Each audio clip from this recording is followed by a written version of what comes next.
الرحمن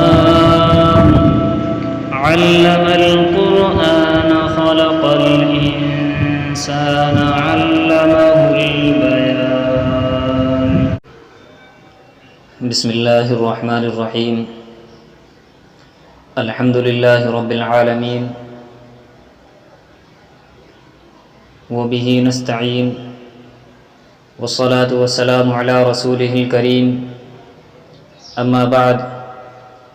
فأعوذ بالله من الشيطان الرجيم بسم الله الرحمن الرحيم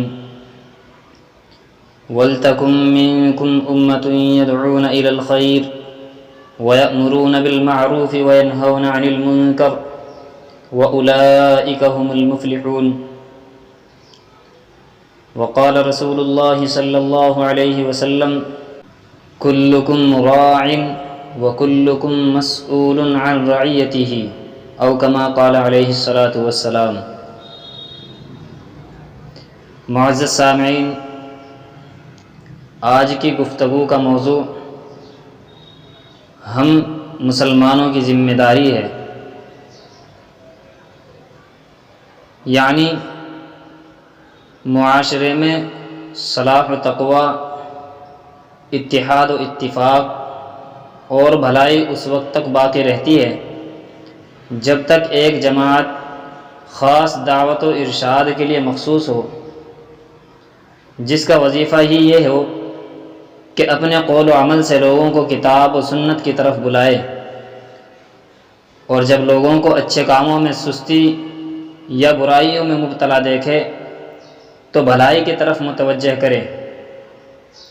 اور برائی سے روکے۔ جیسا کہ میں نے ابھی آپ حضرات کے سامنے قرآن کریم کی ایک مختصر سی آیت تلاوت کی ہے، ارشاد خداوندی ہے وَلْتَكُنْ مِنْكُمْ أُمَّةٌ يَدْعُونَ إِلَى الْخَيْرِ وَيَأْمُرُونَ بِالْمَعْرُوفِ وَيَنْهَوْنَ عَنِ الْمُنْكَرِ وَأُولَئِكَ هُمُ الْمُفْلِحُونَ۔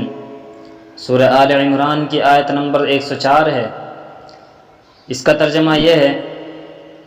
کہ تم میں ایک جماعت ایسی ضرور ہونی چاہیے جو خیر کی طرف بلائے، نیک کاموں کی تاکید کرے اور برے کاموں سے روکے، اور یہی لوگ پورے کامیاب ہیں۔ نیز ایمان کا تقاضا یہ ہے کہ جب کوئی صاحب ایمان عام مسلمانوں میں غلط اور نامناسب بات دیکھے تو اس کو دور کرنے کی پوری کوشش کرے۔ غلط اور نامناسب کام کرنے والوں کو ہاتھ سے روک سکتا ہو تو ہاتھ سے روکے، اگر ہاتھ سے روکنے کی ہمت اور طاقت نہ ہو تو نرمی سے ان کو سمجھائے، اگر نرمی سے سمجھانے کی بھی قدرت اور طاقت نہ ہو تو آخری درجہ یہ ہے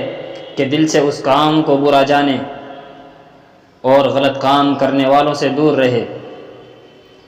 حضرت ابو سعید خدری رضی اللہ عنہ بیان کرتے ہیں کہ رسول اکرم صلی اللہ علیہ وسلم نے ارشاد فرمایا من رأى منکم منکرا فلیغیرہ بیدہ فإن لم یستطع فبلسانہ فإن لم یستطع فبقلبہ وذلک اضعف الایمان۔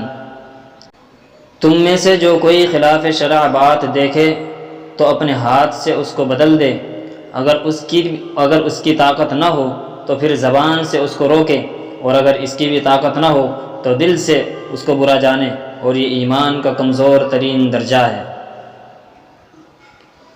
سامعین، یاد رکھیے کہ اگر کوئی شخص کسی غلط کام کرنے والے کو روکتا ہے تو ان کے لیے اللہ رب العزت نے بڑا ہی اجر و ثواب رکھا ہے۔ حضرت ابو ہریرہ رضی اللہ عنہ سے روایت ہے کہ رسول اللہ صلی اللہ علیہ وسلم نے ارشاد فرمایا ہدایت کی طرف بلانے والے کو اتنا ہی ثواب ملتا ہے جتنا اس کی اتباع کرنے والے کو دیا جاتا ہے، اور اتباع کرنے والوں کے ثواب میں کوئی کمی نہیں کی جاتی۔ اسی طرح گمراہی کی طرف بلانے والے کو بھی اتنا ہی گناہ ملتا ہے جتنا اس کی پیروی کرنے والے کو ملتا ہے، اور پیروی کرنے والوں کے گناہوں میں کوئی کمی نہیں کی جاتی۔ یاد رکھیے وہ حضرات کہ جو قدرت کے باوجود کسی غلط کام کرنے والے کو نہ روک سکیں، بہت سی روایتوں میں یہ مضمون آیا ہے کہ جب کوئی گناہ کا کام پوشیدہ طور پر کیا جاتا ہو تو اس کا نقصان گناہ کرنے والوں تک محدود رہتا ہے، لیکن جب کوئی گناہ کھلم کھلا کیا جائے اور لوگ قدرت کے باوجود نہ روکیں تو اس کی مضرت اور نقصان عام ہو جاتا ہے، اور بروں کے ساتھ نیکوں کو بھی اس کا خمیازہ بھگتنا پڑتا ہے۔ حضرت جریر بن عبداللہ رضی اللہ عنہ بیان کرتے ہیں کہ میں نے حضور اکرم صلی اللہ علیہ وسلم کو یہ فرماتے ہوئے سنا ہے کہ جب کسی قوم میں کوئی شخص گناہ کے کام کرتا ہے اور لوگ قدرت کے باوجود اس کو نہیں روک پاتے تو ان پر مرنے سے پہلے اللہ تعالیٰ اپنی طرف سے کوئی آفت مسلط فرما دیتے ہیں۔ حضرت حذیفہ رضی اللہ عنہ بیان کرتے ہیں کہ نبی اکرم صلی اللہ علیہ وسلم نے ارشاد فرمایا، قسم ہے اس ذات کی جس کے قبضہ قدرت میں میری جان ہے، تم اچھی باتوں کی تاکید کرتے رہو اور بری باتوں سے روکتے رہو، ورنہ بہت جلد اللہ تبارک و تعالی اپنے پاس سے تم پر عذاب بھیج دیں گے، پھر تم اللہ جل شانہ کو پکارو گے مگر تمہاری پکار قبول نہیں کی جائے گی۔ خادم رسول حضرت انس رضی اللہ عنہ بیان کرتے ہیں کہ رسول اکرم صلی اللہ علیہ وسلم نے ارشاد فرمایا کہ لا الہ الا اللہ ہمیشہ پڑھنے والوں کو نفع پہنچاتا رہے گا اور ان سے آفات اور مصائب کو دور کرتا رہے گا جب تک اس کے حق میں لاپرواہی نہ کی جائے۔ صحابہ کرام رضوان اللہ تعالی علیہم اجمعین نے پوچھا،